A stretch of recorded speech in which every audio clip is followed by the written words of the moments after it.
बस बस बस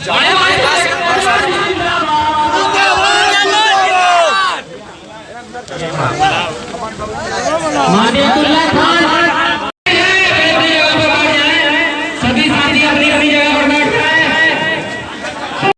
भाई के साथ कंधे से कंधा मिलाकर काम करने की हिम्मत और अज़्म पैदा करें। आप हमेशा यूं शादो-आबाद किया जा रहा है क्योंकि आपके पास सूची है, उस सूची के बगैर काम अमजद चंद यादव जी और संचालन महोदय से हमारी गुजारिश है कि आप आइए आपको मालूम है किस तरह से प्रोग्राम को चलाना है। संचालन महोदय आप आए और इस प्रोग्राम का बाकायदा आगाज करें।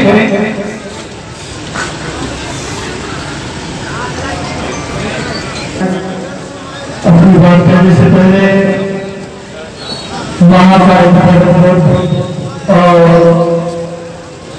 श्रीमद अपनी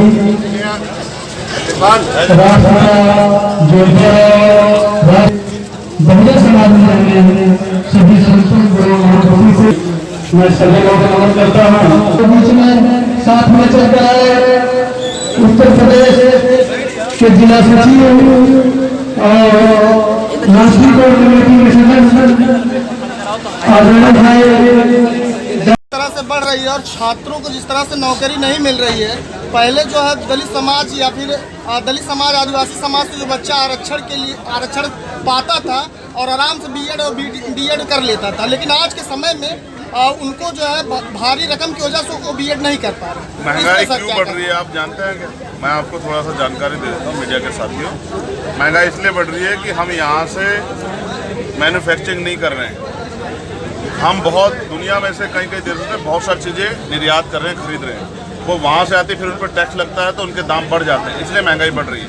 और यहाँ भी सरकारों ने जिस तरह से बड़े बड़े मॉलों को, प्राइवेट इंस्टीट्यूशन को प्राइवेटाइजेशन करके बहुत सारी जो है प्राइवेट सेक्टर के लोगों को बढ़ावा दिया, उसकी वजह से महंगाई बढ़ रही है। इसलिए मेरा ये मानना है कि सरकार जो ये झूठा राग लापती है कि यहाँ की जनसंख्या ज़्यादा है, ये जनसंख्या कहने की बजाय अगर वो यहाँ रोजगार दे, रोजगार पैदा करे, बड़े बड़े इंडस्ट्रियल एरिया लगाए तो यहीं मैन्युफैक्चरिंग होगी और यहाँ वो मैन्युफैक्चरिंग होगी तो सस्ते दाम पे लोगों तक पहुँचेगी, तो महंगाई पे भी लगाम लगेगी और रोजगार भी मिलेगा लोगों को।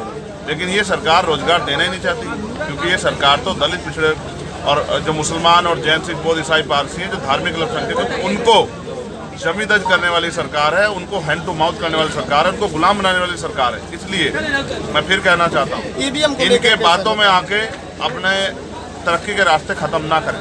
सर ईवीएम पे क्या? ईवीएम के लिए जनमत जुटा लिया है। ईवीएम के द्वारा वोटों की चोरी नहीं होने देंगे, ये संकल्प भी हम लोगों ने 11 जनवरी को लिया। सर जिस तरीके से ईवीएम पे आंदोलन, विधायक रमाकांत यादव उन्होंने ईवीएम के लिए लाठी लेकर बैठे, उनके ऊपर मुकदमा आज जेल में डाल करके भाजपा। क्या फर्क पड़ता है? मुकदमे जब कोई क्रांतिकारी अपनी बात करेगा तो मुकदमा तो हो ही जाएगा, और मुकदमों से क्यों डरे? हम तो ये जानते हैं सरकार हर गलत, जब सरकार गलत करेगी उसके खिलाफ तो आवाज उठानी पड़ेगी। हमारा जमीर जिंदा है, तो ईवीएम से वोट की चोरी भी रोकेंगे। प्रदेश पुलिस में सर 60,000 वैकेंसियाँ निकली हैं, 50% विशेष वर्ग को दिया गया आरक्षण और एससी को 12,000 और ओबीसी को 15,000 दिया गया। सर इस पर आप बताएं। देखिए मैं स्पष्ट कहूँ, आप भाजपा से उम्मीद करते हैं कि वो दलित पिछड़े वर्ग के लोगों के लिए रोजगार या हिस्सेदारी या स्वाभिमान सम्मान की जिंदगी को मजबूत करेंगी, तो ये दलित पिछड़े वर्ग की गुलामी हो सकती है, बेवकूफ़ी हो सकती है। वो सरकार में आए इसलिए हैं कि दलित पिछड़े वर्गों को जो अधिकार स्वाभिमान सम्मान मिल रहा है वो ख़त्म किया जाए। मुझे बड़े दुख के साथ कहना पड़ा कि उत्तर प्रदेश में ऐसी एक सरकार बनी है जो दूसरी बार जिसको जनता ने मौका दे दिया, जिसके राज में यहाँ के नौजवानों को रोजगार के लिए बिहार जाना पड़ा। पहले कहा जाता था कि भाई बिहार में बहुत बुरी हालात है, मुझे कहने में कोई शक नहीं है कि बिहार से बुरी हालात जो है, अब तो बिहार में तो अच्छे हो गए, उत्तर प्रदेश में ज़्यादा बुरी हालात जो है यहाँ की सरकार ने कर दी है। इसलिए जल्दी से जल्दी पहले लोकसभा में हमारा प्रयास रहेगा कि इस सरकार की ताकत कम हो और आगे आने वाले विधानसभा चुनाव में भी और जितने चुनाव होंगे उन सब में हम लोग इस सरकार की ताकत कम करके कमज़ोर, शोषित, वंचित, मजलूम लोगों के राज लाने के लिए आज़ाद समाज पार्टी को ताकत देने के लिए जा रहे हैं। आने वाले समय में आपकी पार्टी कितने सीटों पर चुनाव लड़ने जा रही है? देखिए आज हमारे साथ रणजीत खान साहब जो यहाँ के बहुत पुराने नेता हैं और माननीय काशीराम साहब के साथी रहे, उनके बहुत सारे साथियों ने, 200 ज़्यादा साथियों ने, जिनमें कई प्रधान, कई पूर्व प्रधान और जिम्मेदार साथी हैं, उन्होंने पार्टी का दामन थामा है, विश्वास जाहिर उसमें जताया है। इस तरह से कारवा आगे बढ़ता रहेगा और ये हमारे नेता लोग डिसीजन है कि वो कितने सीटों पर लड़ना चाहते हैं। कहीं आप मैं पार्टी का एकमात्र सामान्य कार्यकर्ता हूं, जो पार्टी का आदेश होता है वही आप लोगों तक पहुंचाता हूं। कहीं आप ऐसा तो नहीं, जितनी सुरक्षित सीटें हैं उत्तर प्रदेश से, आजमगढ़ में ये लालगंज है, मछली शहर है और कई सीटें सुरक्षित, वहाँ पर आप लड़ने के विचार? देखिए, हम सिर्फ शेड्यूल कास्ट का आंदोलन नहीं चला रहे, हम बहुजन आंदोलन चला रहे हैं। शेड्यूल कास्ट, बैकवर्ड माइनॉरिटी के लोगों के लिए, दलित, पिछड़े, आदिवासी, मुसलमान, जैन, सिख, बौद्ध, जो 85% बहुजन समाज के लोग हैं, उनको हम लोग राजनीतिक भागीदारी देने के लिए आंदोलन चला रहे हैं। इसलिए आप अपने मन में कोई धारणा मत बनाओ कि हम किन सीटों पर लड़ेंगे, और ये पार्टी का फैसला पार्टी बताएगी आपको। जनता के विचार हैं हमारे नहीं। सर इतने जमीनी पत्रकार मैंने पहली बार देखे जो जनता के विचार ला के बता रहे हैं, उन पत्रकारों का धन्यवाद। सर भद्राचार्य जी ने अभी एक कमेंट किया है, और उस क्या आपको लगता है सर कि 2014 के बाद से जो स्थितियां बनी है, धार्मिकता और जातिवाद बढ़ा है? उन्होंने जो बात बताई वो शायद इस सदी की तो नहीं, जी। इसका मतलब सदियों से जातिवाद था।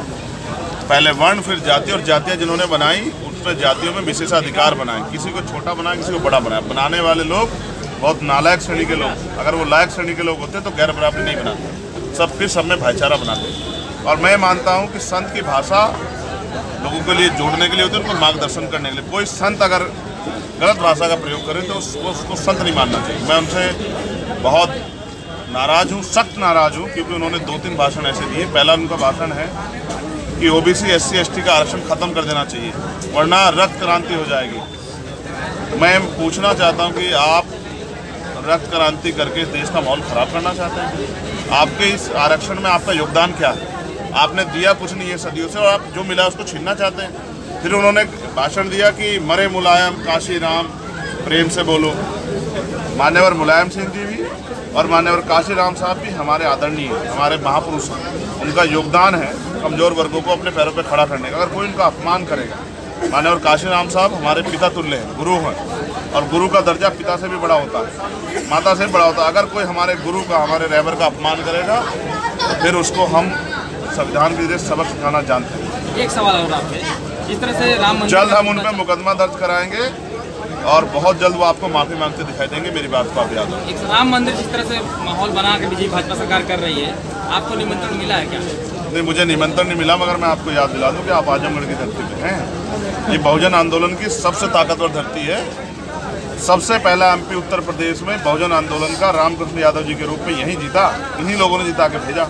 और 90 की लहर भी लोगों ने यहाँ देखी, 92 की लहर भी देखी। ये उत्तर प्रदेश है, जब यहाँ मजबूती से संकल्प होते हैं तो बहुत बड़ी बड़ी लहर रुक जाती है। और अब हमारा प्रयास रहेगा कि बहुत सारी लहरों को रोक के हम जो है बहुजन आंदोलन यहाँ मजबूत करें, आज़ाद समाज पार्टी को ताकतवर बनाएं। धन्यवाद। एक क्वेश्चन सर।